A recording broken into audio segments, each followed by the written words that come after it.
السلام عليكم. احنا هنا في النوبرية بنصور مزرعة 10 فدان، مزرعة كلها مانجا على الاسفلت مباشرة. مزرعة على الاسفلت مباشرة. مانجا عمر 2 سنين، حاجة محترمة جدا. دي المانجا دي عمر 2 سنين،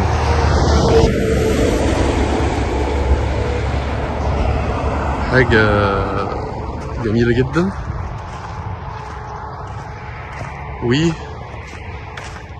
والأرض عقد ملك نهائي، خالص التمن، معلهاش مستحقات للدولة.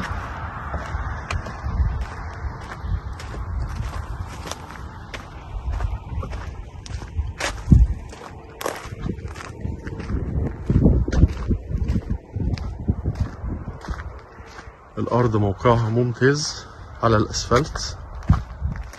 دي من الأراضي القليلة اللي فيها أسفلت. طبعا الواجهة بتاعت الأسفلت دي بتبقى واجهة تجارية.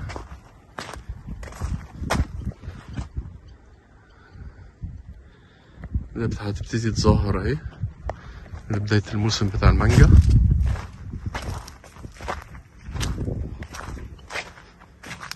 زراعة مقزمة مكثفة،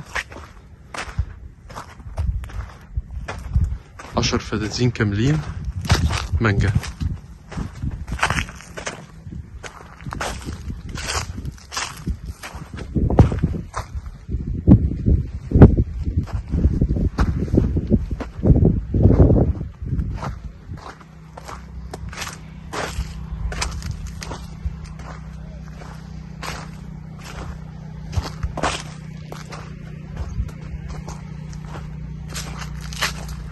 الري بحاري، ري نيلي.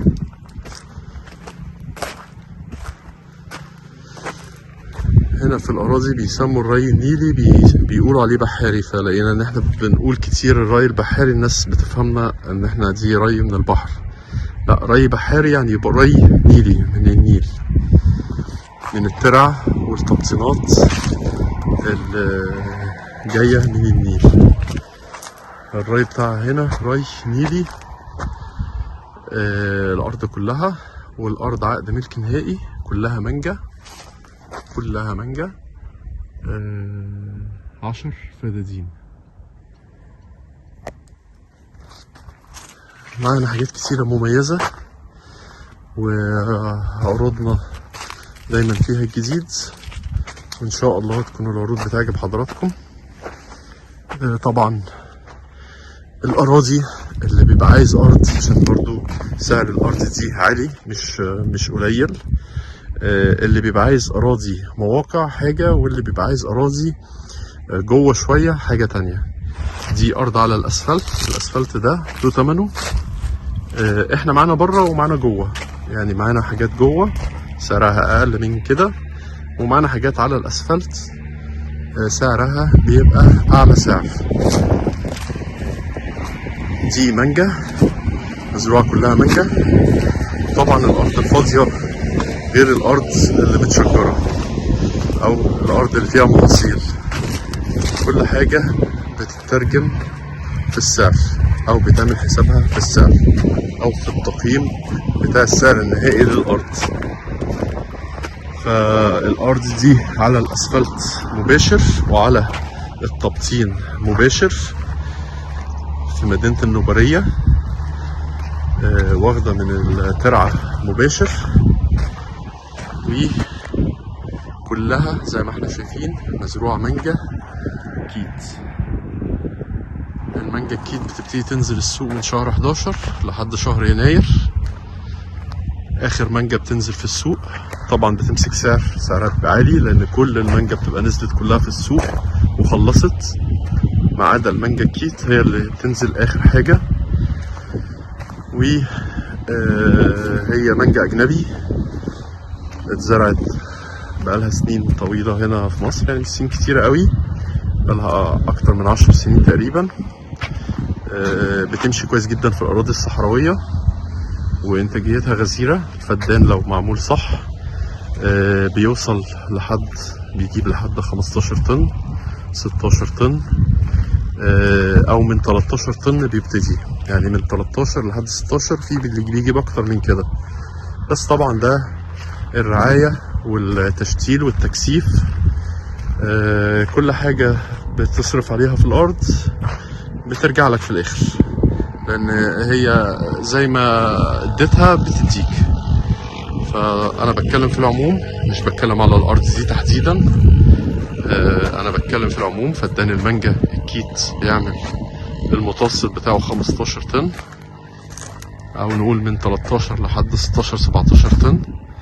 ده المتوسط بتاعه لو واخد كل الرعاية بتاعته وكل المصاريف اللي هو محتاجها.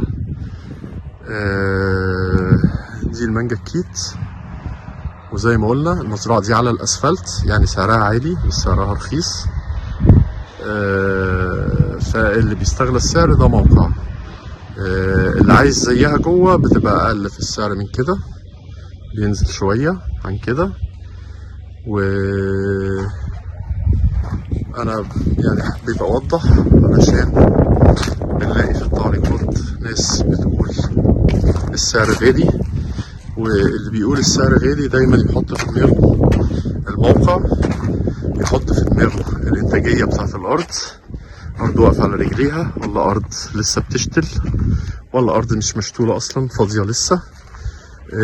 يحط في دماغه لو الارض فيها مباني، المباني دي بفلوس، ما بتبقاش طلعت من الارض كده، لا دي بتبقى مبنية ومدفوع فيها فلوس.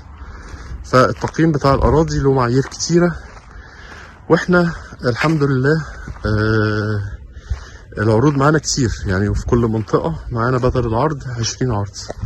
فمش بنغلب، احنا بنغلب في حاجة واحدة بس، يمكن يعني انوه عليها لحضراتكم، ان احنا بننزل مزارع كتير او بننتقي المميز عشان نعرضه، لان في اراضي بيبقى شكلها حلو كده وبتبقى فيها مشاكل، دي ما بنعرضهاش.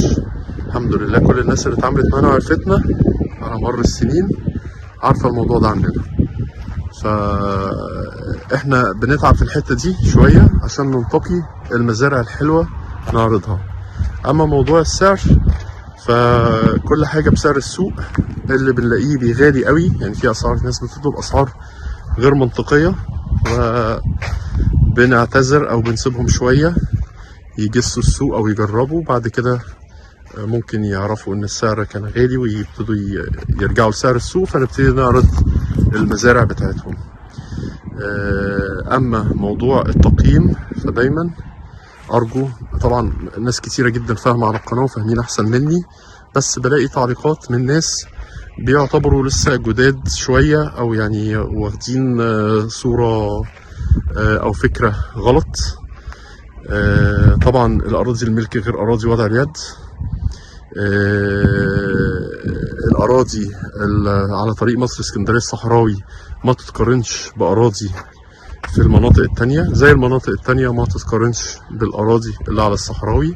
كل منطقة ولها سعرها، الصحراوي نفسه كل منطقة ولها سعرها، في سعر عالي وفي سعر واطي، ده العرض والطلب اللي في السوق. اما اللي بيطلب مزرعة رخيصة او سعر قليل موجود برضو، بس بيبقى المعايير مختلفة طبعا في الارض، ملك وكل حاجة، بس بتبقى جوه شوية بيبقى فيها ملوحة عالية شوية. واحنا بنقول الحمد لله كل حاجة، بنقول الارض اللي ليها واللي عليها، ما بنخبيش حاجة، مش محتاجين نخبي حاجة. زي ما قلت العروض معانا في كل منطقة، اي حد عايز اي حاجة موجودة، طلبه دايما موجود ان شاء الله بفضل الله.